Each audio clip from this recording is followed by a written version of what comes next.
नमस्कार दोस्तों, global warming में आपका स्वागत है।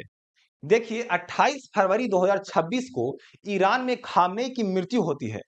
उस मृत्यु के बाद आज करीब 3 सप्ताह गुजर गए, लेकिन फिर भी युद्ध थमने का नाम नहीं ले रहा है। और इसी बीच ईरान ने कतर के रास लफान में एक अटैक किया और इस अटैक के बाद ये न्यूज़ निकल कर सामने आ रहा है कि हो सकता है पूरे वर्ल्ड में ऊर्जा की संकट आ जाए। तो यहाँ पर कई प्रश्न निकल कर सामने आ रहे हैं कि आखिर ईरान ने अपने मित्र देश जहां से ऊर्जा साझा करता था, उस मित्र देश पर क्यों अटैक किया? दूसरा प्रश्न ये आ रहा है कि क्या इस राश लफान में जो अटैक हुआ है, इस अटैक के बाद क्या वाकई में पूरी दुनिया में ऊर्जा संकट आ सकता है? और एक तीसरा और सबसे महत्वपूर्ण प्रश्न कि अभी वर्ल्ड के सभी देशों का अमेरिका के ट्रंप पर प्रेशर डल रहा है, तो क्या अमेरिका इस युद्ध से अपना पैर पीछे खींच लेगा और फिर शांति का प्रस्ताव सामने रखेगा?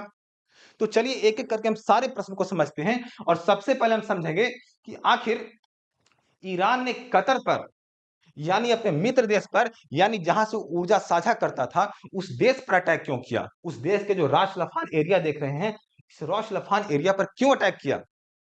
क्योंकि आप देखिए यहाँ पर है साउथ परास, यहाँ पर है नॉर्थ डोम और इसी नॉर्थ डोम का पार्ट है राश लफान जो कि कतर के अंतर्गत है। दरअसल हुआ क्या कि इज़राइल और अमेरिका दोनों ने मिलकर के क्या किया कि ईरान के साउथ परास जो गैस फील्ड देख रहे हैं, इस साउथ परास पर अटैक किया। अब इस अटैक की प्रतिक्रिया में ईरान ने क्या किया, ये ईरान ने कतर के रॉश लफान पर अटैक कर दिया। अब आपके दिमाग में भी प्रश्न उठ रहा होगा कि मित्र देश और कतर का जो रॉश लफान एरिया है, यहाँ पर क्यों अटैक किया? अब इसके पीछे एक बहुत बड़ा रीज़न है, क्यों आप समझिए इसको। देखिए ये है कतर। अब इस कतर का जो एक एयर बेस है जिसका नाम है अल उदेद। अब इस अल उदेद जो मिलिट्री एयर बेस है, ये अमेरिका का सबसे बड़ा एयर बेस है कतर में। तो अब ईरान का कहना है कि अमेरिका इस युद्ध में कतर की धरती का उपयोग कर रहा है। अब कतर की धरती का उपयोग कर रहा है, तो हम कतर पर अटैक क्यों ना करें? साथ में एक और महत्वपूर्ण खबर है कि जो राश लफान एरिया है, इस राश लफान एरिया में अमेरिका का बहुत सारा धन निवेश किया गया है। तो अगर अमेरिका का निवेश यहाँ पर है और ईरान यहाँ पर अटैक करता है, तो ये अटैक सिर्फ यहाँ नहीं, बल्कि अमेरिका की अर्थव्यवस्था पर अटैक होगा।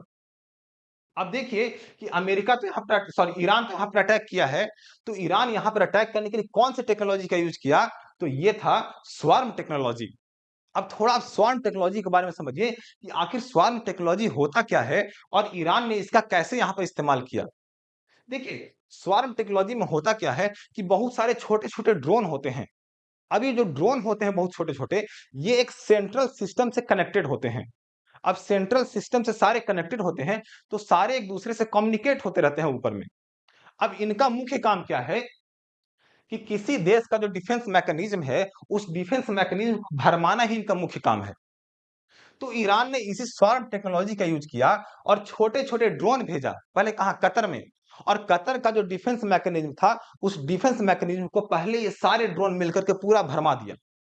अब जब पूरा भरमा दिया, उसके बाद ईरान निकाला अपना फ़तेह 110 बिल्कुल सटीक मार करने वाला और फ़तेह 110 निकाल करके सीधा कहाँ मारा?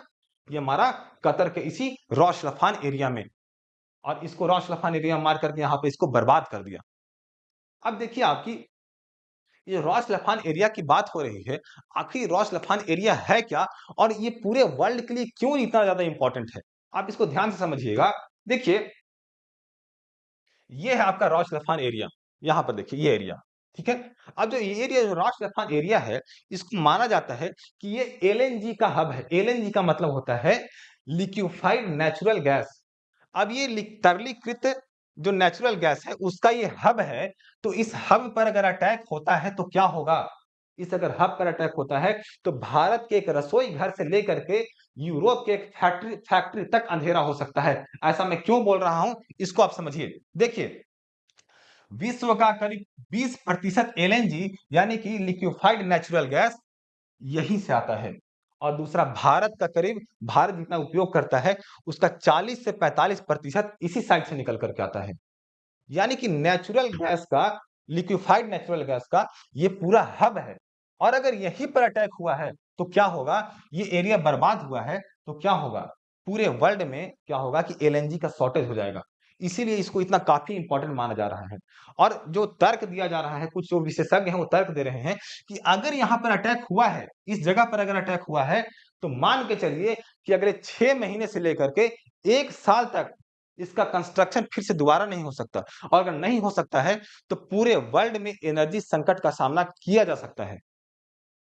इसके बाद आप समझिए कि जब एलएनजी की बात हो रही है, तो आखिर एलएनजी होता क्या है? इसको भी आप थोड़ा-सा समझ लीजिए। देखिए, एलएनजी का मतलब होता है लिक्विफाइड नेचुरल गैस, यानी कि तरलीकृत प्राकृतिक गैस। इस तरलीकृत प्राकृतिक गैस में करीब 90% क्या होता है? मीथेन होता है। और इसको माइनस 262 डिग्री सेल्सियस पर ठंडा करके इसको कंप्रेस किया जाता है और करीब 600 गुना कंप्रेस किया जाता है। और इसीलिए इसका ट्रांसपोर्टेशन कहीं भी हो सकता है। क्यों हो सकता है? क्योंकि कंप्रेशन पावर इसका बहुत ज्यादा है, करीब 600 गुना तक कंप्रेस हो जाता है। और इसका उपयोग कहाँ करते हैं हम लोग? तो इसका उपयोग हम लोग इलेक्ट्रिसिटी जनरेट करने में करते हैं, उसके बाद इंडस्ट्रियल फ्यूल के लिए यूज करते हैं, फैक्ट्रीज में यूज करते हैं, ट्रांसपोर्टेशन में यूज करते हैं, यानी कि कई जगह उपयोग इसका होता है। तो सोचिए कि आखिर एलएनजी हमारे लिए कितना इंपॉर्टेंट है, और ये रॉस लफान एरिया है जहां पर अटैक हुआ है ईरान के द्वारा, ये कितना इंपॉर्टेंट है। और अगर इसका शॉर्टेज हो जाएगा एलएनजी में विश्व में, तो आखिर इसका विश्व पर क्या असर पड़ेगा, आप खुद एक बार सोचिए। देखिए, अब ये तो बात है।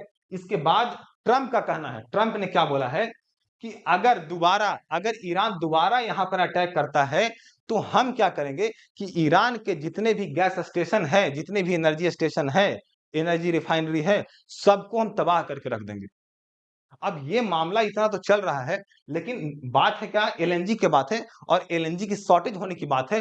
तो वर्ल्ड के जितने भी लीडर हैं, वर्ल्ड के जितने भी देश हैं, उनका ट्रंप के ऊपर प्रेशर पड़ रहा है। देखिए, इसमें मुख्य रूप से आप देखिए, सबसे पहले फ्रांस के जो मैक्रोन है, इमैनुअल मैक्रोन है, इन्होंने एक बयान दिया है, बात किया है।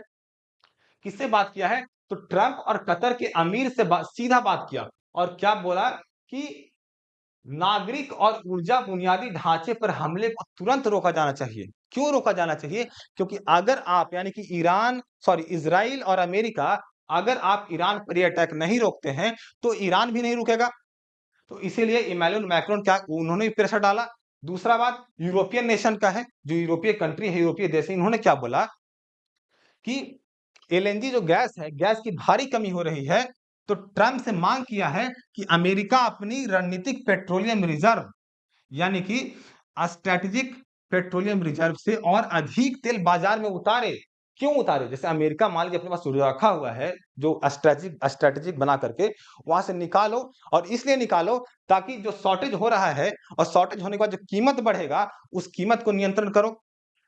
उसके बाद जो खाड़ी देश हैं, और खास करके सऊदी अरेबिया और यूएई, इन्होंने ही बोला है कि अगर अमेरिका, तुम हमें सुरक्षा नहीं दे सकते हो, हमारे एनर्जी स्टेशन को सुरक्षा नहीं दे सकते हो, तो हम खुद स्वतंत्र हैं सुरक्षा करने के लिए। यानी कि सभी देश मिल करके अमेरिका के ऊपर प्रेशर बना रहे हैं। तो आपको क्या लगता है कि इस प्रेशर के बाद से, और इतना सब कुछ होने के बाद से, क्या अमेरिका रुक जाएगा, और क्या अमेरिका अपना पैर पीछे खींच लेगा? तो आपकी क्या राय है? आप कमेंट में ज़रूर बताएँ कि क्या अमेरिका इसके बाद धीरे-धीरे अपना पैर पीछे खींचेगा और शांति का प्रस्ताव रखेगा? तो अगर आपको ये वीडियो अच्छा लगा हो, तो वीडियो को लाइक करें, वीडियो को शेयर करें, और इसी तरह का कंटेंट बार-बार पाने के लिए आप इस चैनल को ज़रूर सब्सक्राइब कर लें। मिलते हैं अगले वीडियो में, तब तक के लिए धन्यवाद।